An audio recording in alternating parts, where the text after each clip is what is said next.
And a person in the class expressed his total fear of the subject.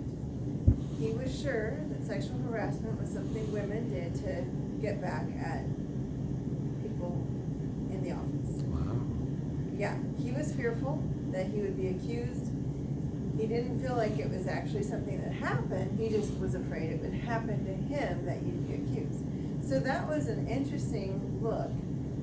I think when we don't understand something, we are more fearful of it. So given his lack of understanding, I guess I can understand his fear. I hope that by the end of the class, he felt that he understood that it was not something that people make up. Sexual harassment, I just took the class. It's okay. It's all right. It is against the law. And it began with sexual discrimination. That was what was against the law. Passing over females for hiring males or promoting males just on the basis of gender. That was the first foray into the subject. And that was, I've forgotten what year, but it was, I want to say, the 1930s or something. Sorry, that was early in the train. However, by the 60s, it started to expand into sexual discrimination and sexual harassment. It's not tolerated by the Department of Water Resources, and I'm pretty sure that also they have a hard line against it in the federal government as well. So it isn't always about sex, but it is about power. So the quid pro quo version of sexual harassment has to do with offering benefits, employment benefits to a person on the condition that they indulge in sexual favors. On the other hand, there's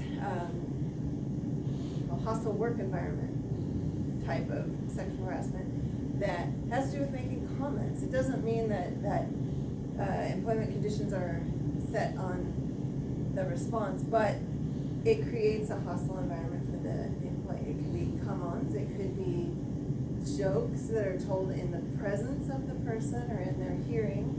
It could be explicit visual material displayed in the office. So there's the two kinds of sexual harassment, and we as, I don't know, how many of us have been managers of people? Yeah. Okay. And I would be fairly confident that these rules apply to a lead person as much as anybody else. But as managers, even just supervising first line supervisors in the department, we are agents of our department, agents of our employer. And so we have a responsibility, just like the employer has the responsibility to ensure a sexual harassment or harassment-free workplace. So we are responsible personally. We could be liable.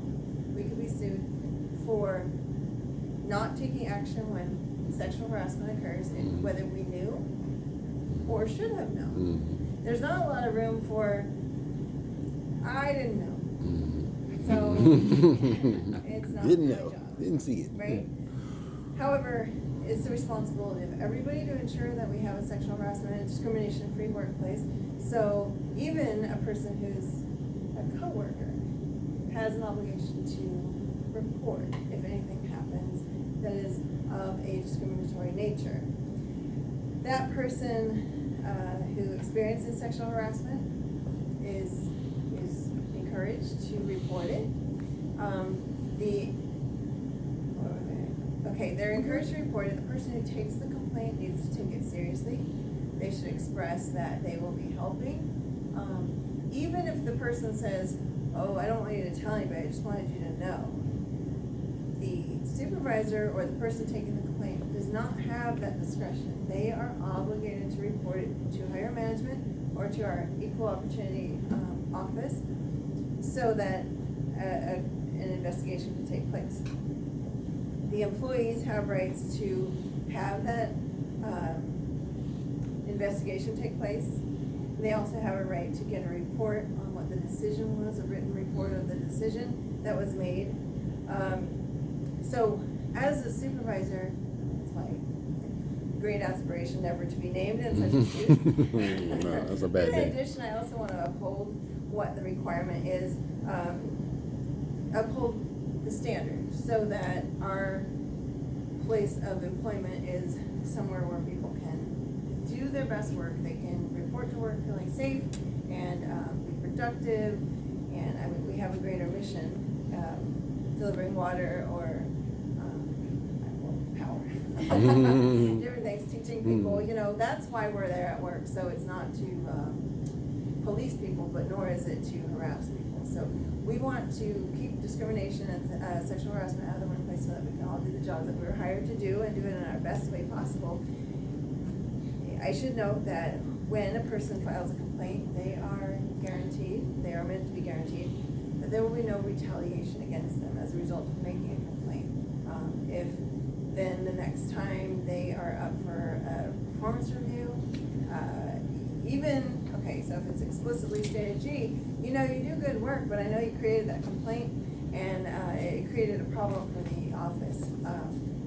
So I'm gonna mark you down. That's overtly retaliating against the employee, but even the appearance of that retaliation is something that we need to guard against. So if there's a legitimate work reason for a bad review, that's different, but we need to be careful about that and be on the watch as agents of the state for any evidence of retaliation against someone who's filed a complaint. There are other forms of harassment against other protected classes.